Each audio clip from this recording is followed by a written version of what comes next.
India's path towards becoming a semiconductor superpower just took a significant leap forward thanks to a crucial visit by Prime Minister Narendra Modi to Singapore. Modi declared, quote, "Singapore is not just a partner country, it's an inspiration for every developing country. We want to create many Singapores in India," unquote. The Prime Minister's words underscored the broader strategic implications of this tech and semiconductor collaboration with Singapore. Modi's ASEAN visit not only marked the first visit by an Indian Prime Minister to Brunei, Modi also took his boldest shot yet at Chinese expansionism and invited ASEAN to be part of India's growth. However, the most significant development may have been New Delhi sealing critical agreements with Singapore, a leader in the semiconductor manufacturing industry. The Memorandum of Understanding on Semiconductor Ecosystem Partnership with Singapore is a massive boost for India's own semiconductor ambitions. As semiconductor demand surges globally, especially for electric vehicles, smartphones, and other advanced electronics, India is positioning itself to become a major player in this critical industry.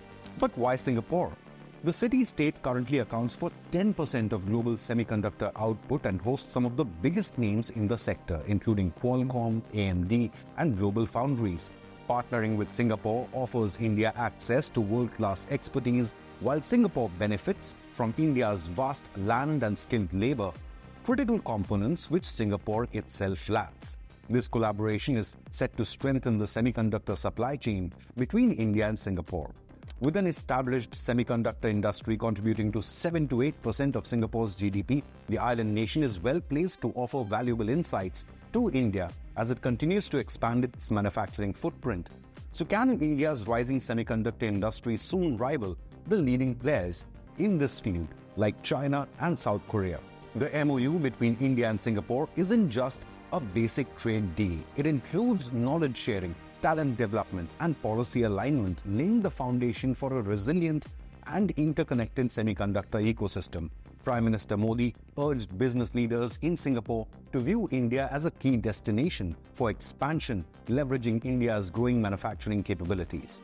The deal is not just about semiconductors, it's also about positioning Singapore as a gateway to Southeast Asia for Indian tech ambitions. Singapore, after all, is not only India's largest trade partner in the ASEAN, but also a significant source of foreign direct investment or FDI into India. In 2023 alone, Singapore was the largest source of FDI into India, and its investments have reached a staggering $160 billion since 2000. India's Act East policy, which prioritizes strengthening ties with Southeast Asian nations, finds a strong anchor in Singapore. But semiconductors weren't the only focus of Prime Minister Modi's visit. 4 key agreements were signed during the trip, covering critical sectors like digital cooperation, healthcare, skill development, and education. One particularly exciting area is the expansion of digital public infrastructure between the two nations. This includes the exchange of best practices for data protection, cybersecurity, and digital utilities, fostering greater interoperability between the digital economies of both nations. Singapore's expertise in low-end chips critical for industries like electric vehicles also brings immense value to India's emerging semiconductor landscape. Another major theme during Modi's visit was sustainability. Both countries agreed to increase cooperation on green hydrogen and green ammonia with a focus on critical emerging technologies. These collaborations align well with India's ambitions in clean energy and sustainable tech solutions.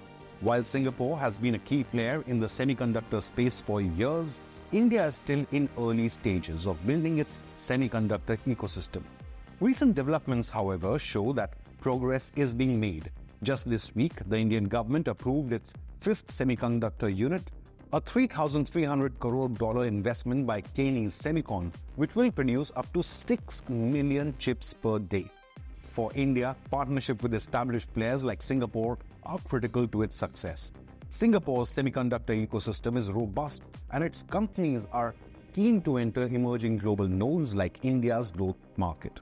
As Prime Minister Modi and his Singaporean counterpart Lawrence Wong visited AEM Holdings Limited semiconductor facility, discussions were held on the further expansion of semiconductor industries in both these countries. They agreed on 6 pillars of cooperation, including skill development, advanced manufacturing, and digitalization. Looking ahead, both the nations are also focused on completing the third review of the Comprehensive Economic Cooperation Agreement. Now, this was first signed in 2005. In the years ahead, these strategic moves could transform India's tech landscape and further solidify its position as a global semiconductor hub. Have your say. Will this push by Prime Minister Modi help India reach its goal of becoming a global semiconductor superpower? Leave a comment with your opinion, hit the like button, and remember to subscribe to Inconnect News.